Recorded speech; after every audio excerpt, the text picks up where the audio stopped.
Kilka lat temu przypomniałem sobie o Lego. Zbiegło się to z czasem, kiedy składałem akurat swój komputer i zacząłem zastanawiać się, czy dałoby się taki komputer złożyć wyłącznie z klocków Lego. Wtedy jeszcze nie wdrożyłem tego planu w życie, ale kilka miesięcy później postanowiłem ten pomysł w końcu zrealizować. No i efekt widzicie właśnie obok mnie. Finalny efekt widzicie obok mnie. W tym materiale powiem Wam, jak przebiegał proces budowy, co tam w środku się znajduje, jaka jest jego wydajność, czy klocki się topią i ile w ogóle coś takiego kosztuje, gdyby na przykład ktoś chciał sobie zbudować taki komputer sam.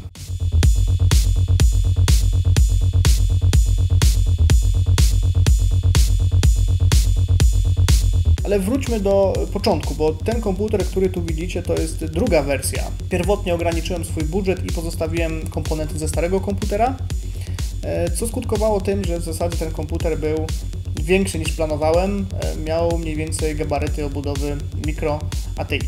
Na pewno byłoby łatwiej, gdyby nasz budżet nie miał limitu, ale jeśli chcemy to zrobić w miarę rozsądnie, musimy sobie wszystko odpowiednio przekalkulować. Ile i jakich klocków będziemy potrzebowali oraz przede wszystkim skąd je w ogóle wziąć, bo przecież nie będziemy kupować różnych zestawów, z których sobie weźmiemy części i uzbieramy aż tyle, żeby zbudować taki komputer. Po rozeznaniu się w ofercie przeróżnych sklepów okazuje się, że jedynym słusznym wyborem jest Bricklink.com, który to nie tyle sprzedaje Lego, co po prostu oferuje innym taką możliwość. No więc mamy już sklep, ale zanim zaczniemy zamawiać, musimy ustalić układ komputera, jak będą te komponenty w środku się układać, jakiej grubości będą ścianki i naturalnie jeszcze trzeba to wszystko odpowiednio wymierzyć, żeby nic nam tam luzem nie latało, no chyba że tak chcemy.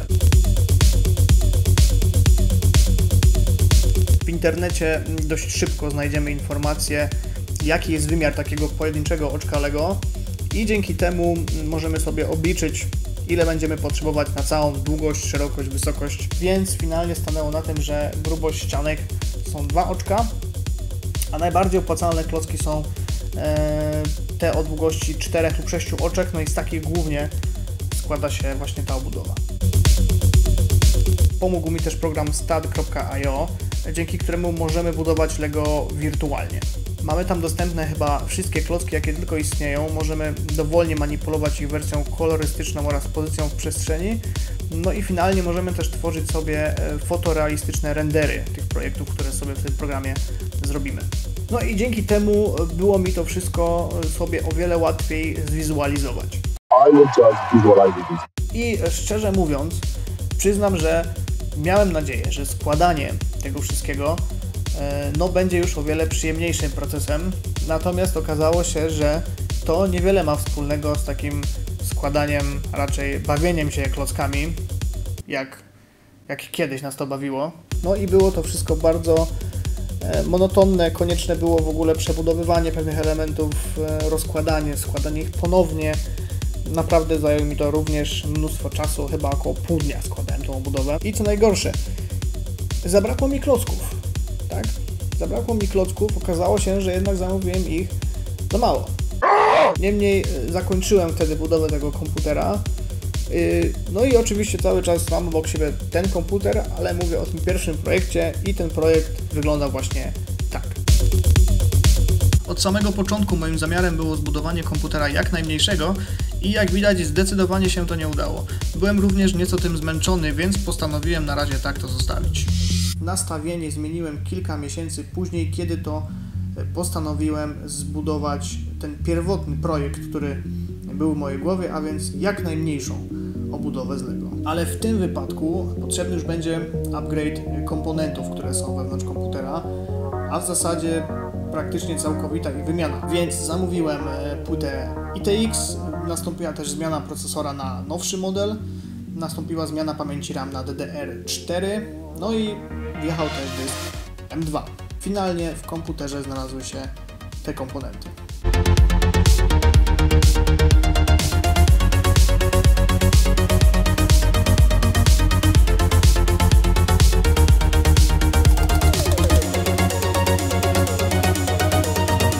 Pewnie myślicie sobie, że to nie jest wcale jakiś super ultra wydajny komputer do gier i to jest prawda, ale to wciąż nie oznacza, że to jest jakiś słaby komp. Ja osobiście nie mam żadnych powodów do narzekania na ten komputer. Podzespoły, które są tutaj w środku, pozwalają na grę w satysfakcjonujących detalach, w naprawdę komfortowej jakości. No może tak na szybko, jak to wygląda w grach.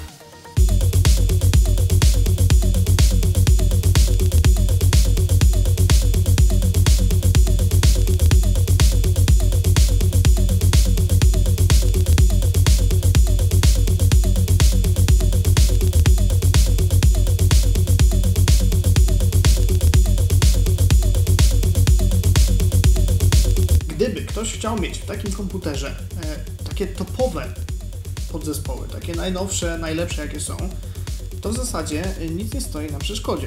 Nie ma tutaj problemu, żeby zamontować sobie kartę na przykład RTX 2080. Wydaje mi się, że najmniejszy model minimalnie by tu wystawał, no więc trzeba by tą konstrukcję poprowadzić tutaj trochę inaczej. To samo byłoby na przykład w przypadku, gdybyśmy chcieli tu zamontować najnowszy procesor z najwyższej serii AMD albo Intela. Wtedy musielibyśmy mieć lepszy układ chłodzenia, to na pewno. No i wtedy też ta obudowa musiała być trochę wyższa. Myślę, że gdzieś o tyle. Mniej więcej musiałaby być ta obudowa wyższa.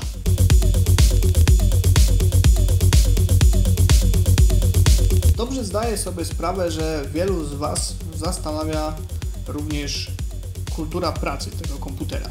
Jakie on osiąga temperatury, jak bardzo się grzeje. No przecież to są klocki, więc to pewnie się nagrzewa strasznie i to pewnie się może nawet topić. Swego czasu udostępniłem w internecie zdjęcie tego komputera, bo aktualnie to ja już chwilę mam. Corsair udostępnił na swoim Instagramie to zdjęcie. Było tam sporo komentarzy na temat tego komputera. Między innymi były to właśnie komentarze dotyczące jego temperatur, no i pewnie tego, że te klocki się po prostu topią i dlatego to nie jest zbyt optymalne rozwiązanie. Owszem, ta obudowa nie jest zbyt optymalnym rozwiązaniem, ale chyba tylko pod względem finansowym.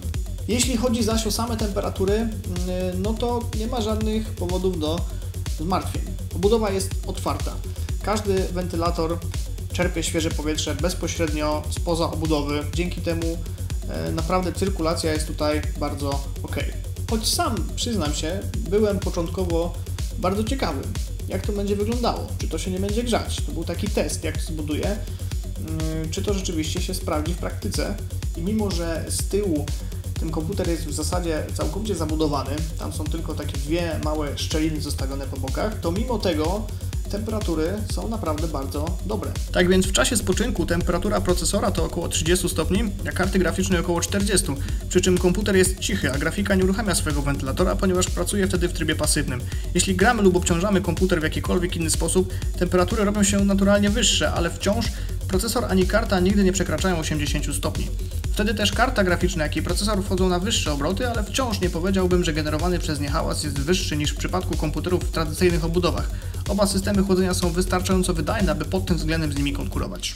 Jest jednak sposób, aby nasze klocuchy nieco podgrzać. Wystarczy zamknąć dach i zasłonić przedni wentylator. Wtedy bez dostępu chłodnego powietrza procesor rzeczywiście nieco się zagrzeje i może osiągnąć nawet 90 stopni. Przeważnie jednak tego nie robię, bo nie ma mi po co. Wyloty wentylatorów zasłaniam wyjątkowo, gdy przeszkadzają mi w czymś LEDy, a zdarza się to bardzo rzadko i nigdy podczas obciążania komputera. Wracając do całkowicie normalnego trybu pracy, no te temperatury nawet z tymi zasłoniętymi wentylatorami będą całkowicie w porządku, więc jeśli chodzi o jakiekolwiek stopione klocki, no to możemy uznać to za mit. Kolejna kwestia to jego wnętrzności, ale już nie podzespoły, tylko po prostu jak to w środku się wszystko prezentuje. Zanim jeszcze do niego zajrzymy, może kilka słów o wytrzymałości samej konstrukcji. Komputer ten można bez problemu podnieść i przenieść. Kilkukrotnie był też przeze mnie przewożony. Nic nie odpadło, nie musiałem go składać ponownie. Żaden z podzespołów nie wypnie się z komputera. Wydaje mi się, że wszystko będzie ok tak długo, jak nie postanowimy obrócić go 180 stopni, aczkolwiek nie wiem, czy by się rozpadł. Ja nie chcę tego próbować, dlatego że nie chcę ryzykować uszkodzenia żadnego z komponentów, ale może by wytrzymał. Może kiedyś to zrobię i nagram, żeby sprawdzić, czy się rozpadnie. No i możecie sobie teraz zobaczyć, jak to w środku wygląda. Jest ciasno, to fakt, ale to obudowa ITX, więc w sumie rzecz normalna. Miejsca miało być trochę więcej, ale no właśnie kolejne ale. Frontowy wentylator posiada kontroler, który to wymaga złącza zasilania SATA. Mimo że kupiłem mały zasilacz modularny, to i tak musiałem podpiąć całą wiązankę kabli specjalnie dla niego. Część z Was pewnie zastanawia się, no okej, wszystko jest jasne, ale ile to kosztowało? Drugi projekt, a więc ta finalna wersja obudowy, którą mamy tutaj, to wydatek około 600 zł i to jest kwota, która zawiera w sobie wszystkie te klocki i wysyłkę też tych klocków, bo ona też nie jest taka tania w każdym przypadku. W pierwszym projekcie, w którym zabudowana była karta graficzna, w której był zabudowany zasilacz, w której te dyski były w podstawie obudowy, potrzebne było prawie 2 razy więcej klocków, no i obudowa była adekwatnie do tego droższa. Teraz jednak tych klocków sporo mi zostało, ponieważ w pierwszej wersji obudowy zabudowana była karta graficzna, zabudowany był zasilacz, który był sporo większy i zabudowane jeszcze były dyski w podstawie, która też była sporo grubsza, więc tych klocków wtedy było prawie 2 razy więcej. Nie jest to więc szczególnie tania zabawa, ale całkiem fajnie jest zrealizować sobie jakiś pomysł, który pewnego dnia przychodzi nam do głowy. Z drugiej strony obudowy komputerowe nie są w dzisiejszych czasach jakieś szczególnie tanie i choć najtańsze kupimy za około 100 zł, to wiele wycenionych jest powyżej 500, ale są też i modele, które kosztują powyżej 1000 zł. I jeśli weźmiemy to wszystko pod uwagę, to ta obudowa wcale już taka droga chyba się nie wydaje.